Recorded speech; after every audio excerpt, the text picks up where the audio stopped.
Olá, pessoal do canal Universo Macabro. Me chamo Rafael. E a história que vou contar hoje é sobre algo que aconteceu em uma pequena cidade do interior de Minas Gerais, chamada São João Nepomuceno. Se você é daqueles que acha que tudo isso é apenas lenda, eu sugiro que preste atenção no que vou relatar, porque não foi nada de ficção e é algo que ainda me assombra até hoje. A história começa em uma noite de sexta-feira, no mês de julho, quando decidi visitar um antigo amigo que morava na zona rural de São João Nepomuceno. A cidade tem pouco mais de 10.000 habitantes, e o lugar onde ele vivia ficava bem afastado, cercado por mata densa e antigas fazendas. A estrada para lá não era das melhores, mas aquilo fazia parte do charme do interior, onde o silêncio parecia engolir tudo ao redor. Naquela noite, o céu estava limpo, mas a escuridão parecia mais densa do que o normal. Cheguei na casa do meu amigo por volta das 22 horas e já encontrei ele um pouco nervoso. Ele havia me avisado sobre um estranho acontecimento. Na última semana, alguns moradores da cidade começaram a relatar sons incomuns, como passos e gritos vindos de dentro da mata durante a noite. Mas o mais assustador foi o fato de algumas pessoas alegarem ter visto uma figura fantasmagórica que se movia entre as árvores. Logo depois de me acomodar na casa dele, começamos a conversar sobre as histórias locais. As mais antigas diziam que a região era marcada por antigas práticas de rituais e crenças esquecidas, envolvendo entidades do além. Em particular, falavam de uma figura chamada o Andarilho da Noite, um ser que vagava pelas trilhas durante as madrugadas. Diziam que quem o visse nunca mais seria o mesmo, pois ele se alimentava da alma das pessoas. Decidimos dar uma volta pela mata naquela noite, apenas para ver se conseguíamos encontrar algo, já que estávamos céticos e achávamos que era apenas superstição. Armados com lanternas e uma coragem um tanto imprudente, seguimos pela trilha que ficava perto da casa. A mata estava incrivelmente quieta, como se todos os sons da natureza tivessem desaparecido. Mas conforme avançávamos, o ambiente ficou estranho, como se algo estivesse nos observando. O silêncio era opressor. Foi quando, de repente, ouvimos um som de passos à nossa frente, vindo de dentro da floresta. Não havia vento, e o som não podia ser atribuído a nenhum animal da região. Ficamos paralisados por um momento, até que meu amigo, com um tom de pânico na voz, sussurrou: "Aquele é ele, o andarilho da noite." Antes que eu pudesse perguntar mais, ele começou a andar mais rápido, puxando-me atrás dele. A luz da lanterna começou a falhar, como se algo estivesse interferindo nela, e nós já estávamos praticamente correndo pela trilha. O som dos passos à frente parecia nos seguir, cada vez mais próximos, até que de repente uma figura apareceu no meio da estrada. Era uma silhueta alta, vestida com roupas escuras, com o rosto coberto por uma espécie de capô. Não conseguimos ver seus olhos, mas havia uma sensação de frio intenso que tomou conta de todo o nosso corpo. Nesse momento, a lanterna apagou de vez, e o único som que conseguimos ouvir era o batimento acelerado dos nossos corações. Corremos como nunca antes, sem olhar para trás, até finalmente alcançarmos a casa. Fechamos todas as portas e janelas rapidamente, sem coragem de dizer uma palavra. Ficamos em silêncio por horas, esperando que a figura fosse embora. Mas o mais estranho foi que, quando olhamos pela janela, vimos que a trilha estava vazia, como se nada tivesse acontecido. Após a noite em que vi a figura do andarilho da noite, eu pensava que tudo estava acabado, que a cidade seguiria sua vida normal e que eu nunca mais precisaria me preocupar com aquilo. Porém, como dizem, o mal nunca deixa de voltar para cobrar seu preço. Depois de voltar para a cidade, não consegui tirar a imagem daquele ser encapuzado da minha mente. Aquela sensação de frio, como se a própria noite estivesse se fechando sobre nós, me atormentava todos os dias. Mas o mais estranho de tudo é que, por mais que tentasse seguir em frente, comecei a perceber que coisas estranhas estavam acontecendo ao meu redor. Uns dias depois, recebi uma ligação inesperada de um dos moradores mais antigos de São João Nepomuceno, o seu Mário, um senhor de 85 anos que era muito conhecido na cidade por suas histórias de terror. Ele me pediu para voltar à cidade, porque queria conversar sobre algo importante. Confesso que, apesar do medo, fiquei curioso e decidi retornar. Cheguei lá no final da tarde e encontrei o seu Mário sentado na varanda de sua casa, com uma expressão grave. Ele parecia mais cansado do que da última vez que o vi. Assim que me sentei, ele me olhou nos olhos e disse: Rafael, você viu o andarilho, não foi? Fiquei em choque. Como ele sabia disso? Ele continuou: há muitos anos, ele apareceu pela primeira vez. Não se trata apenas de um espírito perdido. O andarilho é uma entidade antiga, uma força que dorme nas florestas, esperando o momento certo para despertar. Ele se alimenta de almas, sim, mas de uma maneira diferente. Ele coleta os medos e os traumas das pessoas, e quando você o vê, ele começa a se alimentar de você. É como um vírus, que vai corrompendo sua mente até você não saber mais o que é real. O ar ficou pesado, e uma sensação de pânico começou a me envolver. Mas o que eu posso fazer para parar isso? Zrenia, perguntei, já temendo o pior. Seu Mário respirou fundo e, com a voz ainda mais grave, disse: eu não sei se há uma forma de parar completamente, mas posso te ajudar a minimizar o mal. Você precisa enfrentar o andarilho de uma maneira que nunca imaginou. Ele não pode controlar sua mente se você não tem medo. E não se engane, Rafael. Ele está atrás de você agora. Aconteceu com todos que o viram. Naquela noite, uma sensação estranha me acompanhou durante todo o jantar.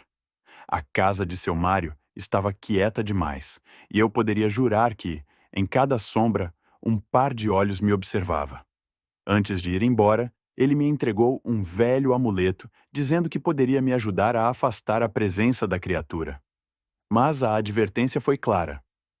O amuleto só funciona enquanto você acreditar nele. Se duvidar, o andarilho vai te pegar. No dia seguinte, decidi voltar para casa, mas algo estava diferente. A cidade parecia mais deserta, como se todos sentissem a mesma tensão no ar. Quando estava indo embora, passei pelo ponto onde, naquela noite, vi o andarilho pela primeira vez. Parei por um momento, e o vento gelado que soprou naquele exato momento me fez arrepiar até os ossos. Eu estava prestes a seguir em frente, mas algo me fez olhar para trás. E foi aí que o vi novamente. O andarilho estava de pé, na beira da estrada, com o capô cobrindo seu rosto. Seus passos eram lentos, quase como se quisesse me esperar. Eu soube, naquele instante, que ele não ia me deixar em paz. O medo tomou conta de mim de uma forma que eu nunca havia experimentado antes. Mas, lembrando das palavras de seu Mário, tentei não demonstrar pavor. Segurei o amuleto com firmeza e, respirando fundo, comecei a caminhar lentamente em direção à criatura. Eu sabia que a única forma de sobreviver seria não deixar o medo me dominar.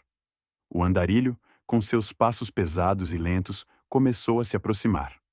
À medida que ele se aproximava, o ar ao meu redor parecia se tornar mais denso, mais pesado. Eu quase podia ouvir minha respiração entrecortada, e a única coisa que eu conseguia fazer era segurar o amuleto e repetir mentalmente: eu não tenho medo. Quando ele estava a poucos metros de mim, algo inacreditável aconteceu. O andarilho parou. Ficou parado por um longo momento, como se estivesse estudando minha reação. Eu senti que a pressão da presença dele começava a diminuir, como se ele estivesse recuando, não por fraqueza, mas porque ele não conseguia encontrar o medo que tanto procurava. Sem nunca tirar os olhos de mim, ele virou as costas e desapareceu lentamente na escuridão da mata. Depois de minha experiência no interior de São João Nepomuceno, tentei seguir minha vida. A sensação de estar sendo observado nunca me deixou completamente, mas o amuleto de seu Mário parecia proteger minha mente. Eu ainda tinha a esperança de que aquele ser estivesse, de algum modo, afastado de mim. No entanto, o tempo me mostrou que o andarilho da noite não se afastava de alguém simplesmente porque a pessoa se mostrasse corajosa. Ele tinha outra maneira de agir, uma maneira que mexia com a mente, não com o corpo. O primeiro sinal de que algo estava errado veio 2 semanas depois, quando comecei a ter pesadelos frequentes. Em todos eles, eu estava de volta àquela estrada, naquela mesma noite em que encontrei o andarilho. Mas dessa vez, eu não conseguia me mover. Ele vinha na minha direção, sempre mais rápido, enquanto eu estava paralisado de medo. O mais aterrador era que, sempre que eu acordava, eu sentia como se o ser ainda estivesse ali, na beira da minha cama, observando-me com aqueles olhos invisíveis. A sensação de frio era inconfundível. Foi então que comecei a notar coisas estranhas em minha casa. Primeiro, objetos começaram a desaparecer sem explicação. Um livro, uma chave, um relógio de pulso. Eu procurei por eles em todos os lugares, e de repente apareciam de volta em lugares onde eu tinha certeza de que não estavam antes. O pior, no entanto, veio quando comecei a ouvir passos à noite, vindos de dentro de casa. Passos lentos, pesados, como se alguém estivesse circulando ao redor do meu quarto. Só que não havia ninguém lá. Numa dessas noites, eu estava sentado na sala de estar, tentando ignorar o medo que já estava tomando conta de mim, quando ouvi um som vindo da cozinha. Não era nada demais, apenas o som de um utensílio caindo. Mas quando fui até lá, encontrei um copo quebrado no chão, com a água espalhada ao redor. Não havia ninguém em casa além de mim, e eu sabia que não tinha deixado o copo na borda da mesa. Foi quando eu percebi. O andarilho não estava mais apenas me observando. Ele estava invadindo minha casa, tentando me fazer duvidar de tudo o que eu via e sentia. Ele queria quebrar minha sanidade, fazer com que eu visse coisas que não estavam lá, até que eu fosse completamente consumido por ele. A única explicação para tudo aquilo era o que seu Mário havia me contado. O andarilho da noite não era uma presença física, mas uma entidade que afetava a mente das pessoas, corroendo sua percepção da realidade. O amuleto de proteção parecia estar perdendo seu poder.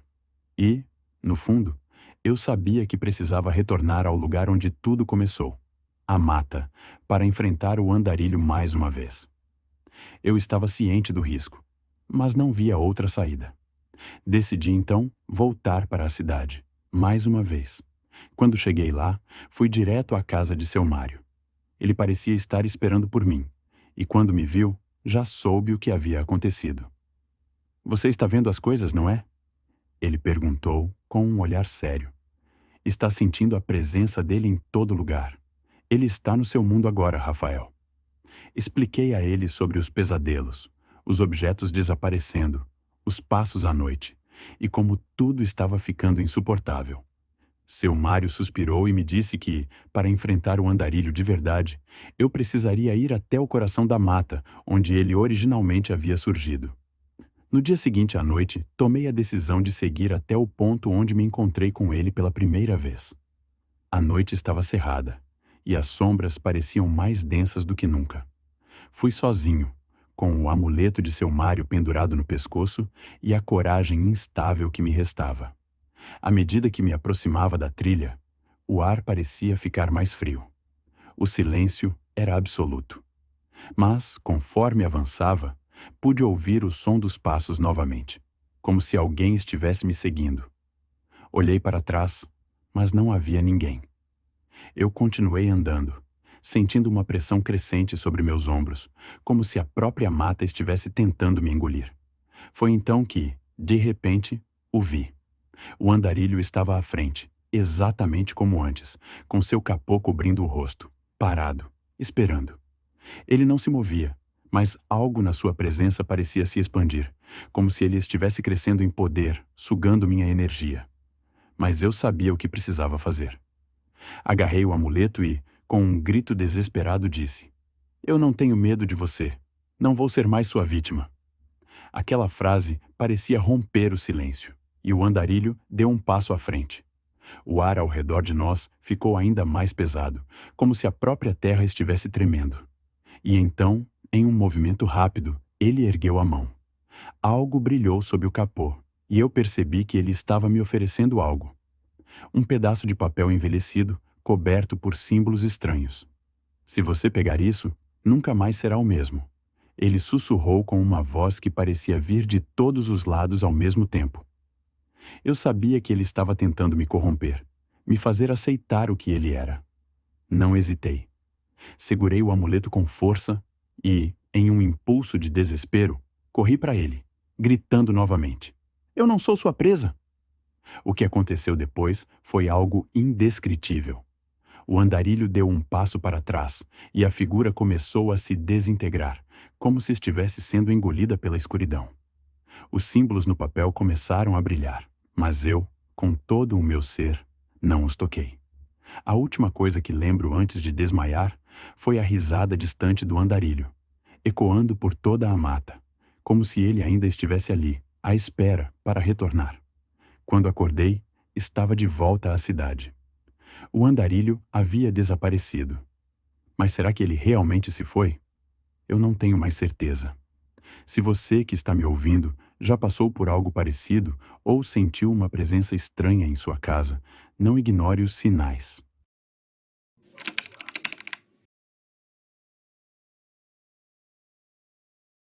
Em uma noite fria de inverno, no interior de São Paulo, mais precisamente em uma pequena cidade chamada Votorantim, um lugar onde as ruas de terra ainda dominavam a paisagem e as casas antigas pareciam ter vida própria, o silêncio era quase absoluto.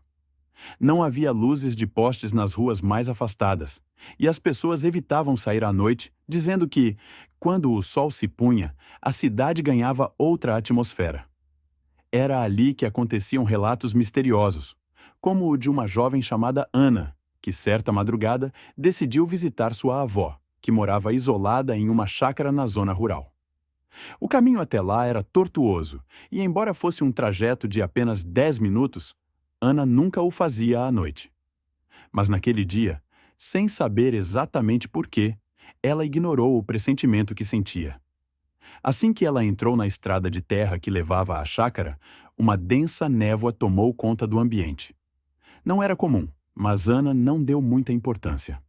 A estrada era cercada por mato fechado e algumas poucas árvores retorcidas, com um ar sombrio que lembrava os relatos antigos que ela ouvira de crianças mais velhas. Diziam que os antigos moradores da cidade haviam feito pactos com forças estranhas. Enquanto dirigia, um estranho som, como o de alguém arrastando algo pesado, começou a se destacar no silêncio. Ana apertou os olhos no retrovisor, mas não viu nada. A cada curva, o som parecia se aproximar mais, até que, por fim, ela parou o carro, temendo que algo estivesse prestes a surgir da escuridão. Foi então que ouviu uma voz fraca, quase inaudível, sussurrando seu nome. Ana. O coração dela disparou. A voz vinha da direção da mata, mas não havia ninguém por ali. Ela hesitou por um momento, mas decidiu seguir em frente. Quando chegou à chácara, a velha casa de madeira estava estranhamente iluminada, como se alguém estivesse lá, esperando por ela. Porém, a avó de Ana estava desaparecida. A casa estava vazia, mas em cima da mesa havia um caderno antigo, com várias páginas amareladas. Ana, movida pela curiosidade, o abriu. As páginas estavam cheias de relatos de coisas inexplicáveis que aconteciam naquela região. A avó, que já tivera uma visão sobrenatural em sua juventude, descrevia encontros com seres não humanos que vinham à noite em busca de algo. Mas o que? Ela nunca soubera. O medo tomou conta de Ana, que logo sentiu uma presença gelada atrás de si. Ao virar-se, ela deu de cara com a figura de uma mulher com olhos profundamente negros, cabelos longos e desgrenhados, vestida com roupas de época. A figura sorriu de maneira sinistra. Você não deveria estar aqui, minha filha, ela disse com uma voz rasgada e antiga. A jovem, paralisada de medo, deu um passo para trás. Foi quando o chão, de repente, se abriu sob seus pés, como se a terra tivesse sido arrancada por mãos invisíveis. Ana caiu e, antes que pudesse gritar, tudo se apagou. A manhã seguinte chegou e, na cidade de Votorantim, ninguém mais viu Ana. Sua avó também nunca mais foi encontrada. Após o desaparecimento de Ana e de sua avó, o clima em Votorantim tornou-se ainda mais pesado e carregado de superstição. A população, que antes vivia tranquila, passou a evitar a região onde a chácara ficava, especialmente durante a noite. Os mais corajosos que se aventuraram por lá diziam ter ouvido lamentos, como se alguém estivesse chamando por ajuda, mas quando procuravam, não encontravam nada. As lendas antigas começaram a ressurgir com força total, alimentando o medo de todos. Entre os moradores mais jovens, alguns começavam a questionar se as histórias não passavam de simples boatos. Mas tudo mudou quando um grupo de amigos decidiu fazer uma expedição até a chácara, buscando desmascarar as histórias sobrenaturais que rondavam o lugar.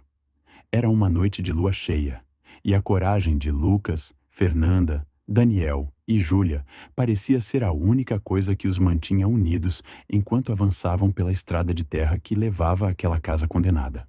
Ao longe, a velha construção se erguia de forma sombria, suas janelas quebradas e as portas rangendo com o vento, como se estivessem esperando por visitantes. O grupo chegou à casa por volta da meia-noite. Eles sabiam das histórias, mas estavam dispostos a provar que tudo não passava de invenções. Quando entraram, uma sensação de frio cortante tomou conta deles, mas nenhum dos jovens quis admitir o medo. Eles avançaram pelos cômodos escuros, iluminados apenas pelas lanternas fracas que carregavam. O cheiro de mofo e madeira apodrecida impregnava o ar. No andar de cima, onde ninguém ousava ir, havia uma porta trancada. Lucas, com a confiança de quem acredita que nada pode dar errado, tentou abri-la. Quando a fechadura cedeu, o som de algo se arrastando do outro lado fez todos se encolherem. O medo começava a ganhar terreno. Ainda assim, eles empurraram a porta, revelando uma sala pequena, com uma janela quebrada e uma cadeira de balanço que se movia lentamente sozinha. Foi Fernanda quem deu o primeiro grito. Ela apontou para uma parede onde, com tinta escura e quase ilegível, estava escrito: "Os olhos nunca mentem."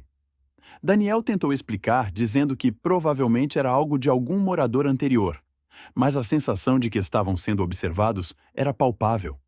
A cadeira de balanço, que antes se movia de forma quase imperceptível, agora balançava com mais força, e um som abafado, como se alguém estivesse respirando pesadamente, começou a se ouvir. Quando viraram para sair, a porta pela qual haviam entrado estava fechada. Daniel tentou forçar a saída, mas a madeira parecia ter se fundido à parede. Foi então que ouviram passos vindos do andar de baixo.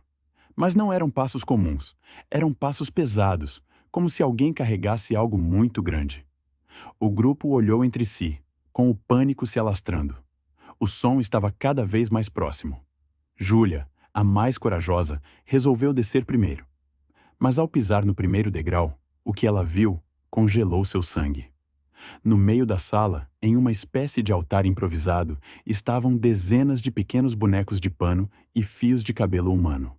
O cheiro de algo podre se espalhou.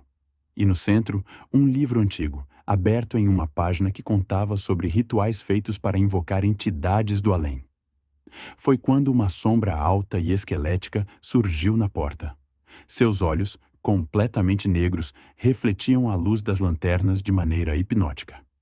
A figura não se movia, mas sua presença parecia sufocar o ambiente. O grupo estava paralisado, sem conseguir se mover, até que a sombra começou a avançar, lentamente, em direção a eles. Desesperados, tentaram fugir, mas as portas e janelas estavam seladas, como se a casa estivesse viva, presa em um ciclo eterno. Foi então que Lucas, com uma coragem que ele próprio não sabia de onde vinha, se lembrou das palavras escritas na parede. Os olhos nunca mentem. Ele pegou um espelho quebrado que encontrou no chão e, com o reflexo, conseguiu olhar diretamente nos olhos da entidade. Quando a sombra viu seu reflexo, algo estranho aconteceu. A entidade parou, tremendo. Seus olhos negros começaram a brilhar de maneira intensa, como se estivesse em conflito. Foi o tempo suficiente para que o grupo corresse em direção à janela quebrada e se jogasse para fora, aterrissando na lama com um baque pesado. No dia seguinte, ninguém encontrava mais o grupo de amigos. As buscas se intensificaram, mas, novamente, ninguém soubera dizer o que havia acontecido. O mais estranho era que, algumas semanas depois, Outros jovens começaram a desaparecer da cidade, sempre à noite, quando a neblina se instalava. As semanas passaram e os desaparecimentos continuaram. Em Votorantim, o medo tornou-se uma sombra constante que pairava sobre cada esquina, cada casa.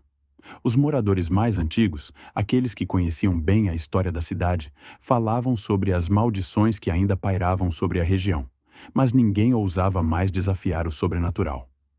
Até mesmo os mais céticos começaram a perceber que algo muito estranho estava acontecendo. Foi então que um homem, João, um forasteiro que se mudara para a cidade há pouco tempo, decidiu investigar por conta própria.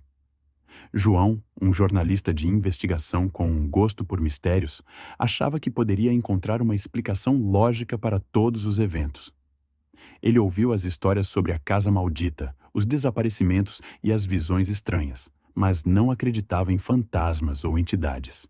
Ele tinha uma mente analítica e estava convencido de que tudo isso não passava de superstições. Certa noite, munido de câmeras, gravadores e até uma lanterna potente, ele foi até a chácara. A neblina, como sempre, tomava conta da cidade naquela noite. João não hesitou. Ele sabia que algo estava acontecendo e estava determinado a descobrir a verdade. Quando chegou à velha casa, a primeira coisa que notou foi o silêncio absoluto. Não havia sons de insetos, nem do vento batendo nas árvores. Era um silêncio mortal. Ele entrou pela porta quebrada e começou a filmar. O interior da casa estava em ruínas, com os móveis quase irreconhecíveis, mas ainda era possível ver os vestígios de um passado sombrio. O cheiro de mofo e decadência era insuportável, mas João se manteve firme. Ele subiu até o segundo andar, onde o grupo de amigos havia desaparecido. Lá, a atmosfera estava ainda mais densa, e as lanternas tremiam em suas mãos. Quando entrou na sala, a cadeira de balanço estava novamente balançando sozinha. Ele se aproximou, gravando tudo, tentando racionalizar o que via. Foi então que ele percebeu algo que nunca tinha notado nas histórias. Em uma das paredes, perto da janela quebrada, havia marcas profundas, como se algo ou alguém tivesse tentado rasgar a madeira. Intrigado, João se aproximou mais e tocou a parede. No momento em que seus dedos tocaram a madeira, ele sentiu um arrepio percorrer sua espinha. A sensação de ser observado se intensificou. E então, ele ouviu o som que todos os moradores de Votorantim temiam. Os passos pesados, arrastando-se lentamente pelo corredor abaixo. De repente, uma sombra alta apareceu à porta. João não conseguia ver claramente o que era, mas a silhueta era inconfundível, com uma presença que desafiava a lógica. Ele tentou se mover, mas seus pés estavam colados ao chão, como se algo invisível o impedisse de sair. A entidade avançou, seus olhos negros como breu brilhando intensamente na penumbra. Foi quando João finalmente compreendeu o que acontecia ali. A casa não era apenas um lugar maldito. Ela era uma prisão. E a entidade, a coisa que o perseguia, não era um simples espírito. Era algo muito mais antigo e poderoso, algo que havia sido invocado há séculos. Ela não procurava apenas matar ou assustar. Ela precisava de almas, de vidas para sustentar sua existência e manter o ciclo eterno da casa. Ao perceber isso, João tentou correr, mas algo o impediu. Um grito rasgado, quase como um lamento humano, ecoou pela casa. Ele olhou em volta, mas não viu ninguém. O som vinha de dentro dele, como se fosse sua própria mente gritando para sair daquela prisão. A sombra se aproximou ainda mais e, em um último ato desesperado, João levantou a câmera e começou a filmar diretamente para os olhos da entidade. Ele sentia que estava desafiando algo muito maior do que ele. Nesse momento, os olhos negros da criatura brilharam com uma intensidade cega, como se o simples contato visual com a câmera tivesse causado uma reação estranha. A sombra parou. Por um instante, tudo ficou em completo silêncio. E então, a sombra se desfez. Mas João não teve tempo de entender o que havia acontecido. Antes que ele pudesse processar o que vira, a casa ao seu redor começou a se desfazer, como se estivesse sendo engolida pela própria escuridão. A última coisa que João viu foi a porta de entrada da casa se abrindo lentamente. Ele correu em direção a ela, mas antes de sair, algo o puxou de volta para dentro. Ele gritou, mas o som foi abafado pela terra que começava a cobrir a entrada, como se a casa estivesse engolindo-o por completo. Horas depois, a cidade acordou com o som de sirenes. A polícia, juntamente com alguns voluntários, se dirigiu até a chácara para procurar por João. Mas, como era de se esperar, não encontraram nada. Nenhum vestígio de sua passagem. A câmera de João, porém, foi encontrada na entrada da casa, intacta. Quando os investigadores a ligaram, encontraram as últimas imagens gravadas. A sombra se aproximando e, por fim, o vazio absoluto. Os relatos dos desaparecimentos e das aparições continuaram a assombrar Votorantim, mas agora havia algo mais. Não era apenas uma entidade que estava atrás das almas perdidas. Era a casa, que parecia ter ganhado vida própria. A cada novo desaparecimento, a cidade parecia se tornar mais densa, mais fechada, como se a própria cidade estivesse sendo absorvida pela maldição da chácara. Hoje, ninguém mais ousa se aproximar da antiga casa de madeira. Aqueles que tentam, nunca retornam. E os poucos que ainda vivem em Votorantim sabem que a cidade, assim como a chácara, está condenada a seguir um ciclo eterno de terror. Alguns até dizem que, em noites de neblina, é possível ver uma silhueta vaga pela estrada de terra, como se estivesse à espera de mais um perdido para levar consigo. A casa permanece, em silêncio, aguardando a próxima vítima. E enquanto os habitantes da cidade evitam a região, sabem que a sombra nunca deixou Votorantim. Ela apenas aguarda o momento certo para aparecer novamente.